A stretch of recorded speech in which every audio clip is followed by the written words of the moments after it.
यहाँ कुत्तों से सावधान लिखा हुआ है, कुत्तों से सावधान लिखा हुआ है। अच्छा, बड़ी समस्या जटिल, अंदरवा रहते मनैया ही है। अच्छा देखिए, कुत्तों से सावधान बहुवचन लगाया है। रावण मारा, तलवार निकाल लिया, कहा मेरा भाई होकर राम राम रटता है। पहुंच गया विभीषण के पास, कहा भाई हमारा होकर शत्रु का नाम जपता है।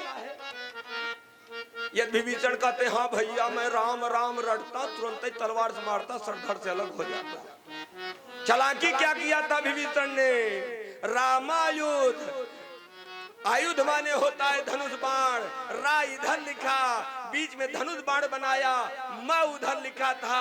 रावण ने कहा ए विभीषण तू मेरा भाई होकर शत्रु का नाम जपता है। विभीषण ने कहा कौन कहता है, कहा तेरी कुटिया पर लिखा हुआ है।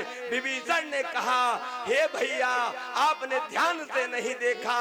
कहा क्या, कहा रा से रावण होता है, म से मंदोदरी होता है। उड़ते बैठते मैं भैया भाभी का नाम रटता हूँ, कौन कहता है मैं राम राम रटता हूँ।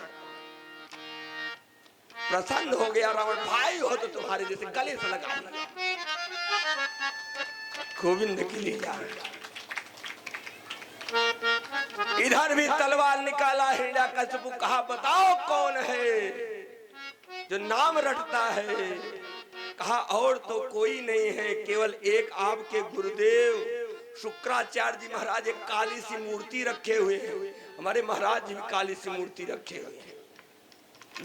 जलेरी बाबा जो है बड़ी सुंदर मूर्ति अपने पास रखे हुए हैं, दर्शन करना चाहें बड़ी सुंदर मूर्ति ले आए हैं। गंडकी नदी से स्वयं गए थे और इस समय मलुक पीठाधीश्वर स्वामी जी का प्रसाद इनको मिला हुआ है, उन्हीं के अनन्य भक्त हैं ये। गोविंद की लीला। कहा काली सी मूर्ति वही रखे हुए हैं, प्रातः कालीन बेला में संध्योपासन करते हैं, स्नान कराते हैं। कहा मेरे गुरुदेव ऐसा कार्य करते हैं। चल दिया दर्शन करने के लिए। हिरण्यकशिपु ने अपनी आंखों से देखा कि शुक्राचार्य जी काली सी मूर्ति निकाले और कमंडल में स्नान कराने के लिए जा रहे थे। उसी समय हिरण्यकशिपु बोला गुरुदेव प्रणाम। मूर्ति छूट गई कमंडल कि अब वहां चेला के आवे कर रहा। मूड़ी चेला से बड़ा खतरा हो जाता है, मूड़ी चेला हो जाए बड़ी खतरा। ये कोचिंग वाली परंपरा हमें लगता है भगवान शिव ने प्रारंभ किया। मूड़ी चेला था रावण, जाता था रोज झुक कर प्रणाम करता था। एक दिन सोचा कि रोज झुकना पड़ता है, कैलाश ही उठा के प्रणाम करा। कैलाश को उठा के प्रणाम किया। शंकर जी खड़े हो गए, कहा यहाँ मत आया करो, वहीं आके दर्शन दे दूंगा। आज उठा के प्रणाम करो, कल पटक के प्रणाम करोगे तो नंदी चले जाएंगे पताल, हम चले जाएंगे अस्पताल। है इसलिए मूड़ी चेला से भगवान नहीं बचा। शुक्राचार्य जी के हाथों से छूट गई मूर्ति, चली गई कमंडल में। अपनी आंखों से देखा है कश्यप हिरण्यकशिपु। कहा गुरुदेव बड़ी जोरों की प्यास लगी है। कहा बड़े जोरों की प्यास लगी है, घड़े में जल रखा है पी लो। कहा घड़े के जल से मेरी प्यास नहीं बुझेगी जब तक आपके कमंडल का जल नहीं पीऊंगा।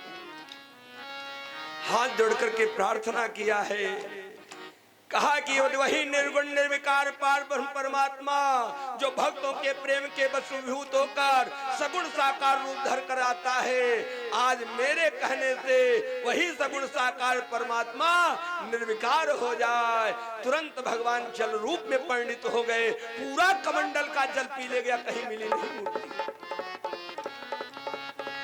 आया अपने घर, अपनी स्त्री कयाधु से कहा कि हे कयाधु मैंने बहुत बड़ा आश्चर्य अपनी आंखों से देखा है।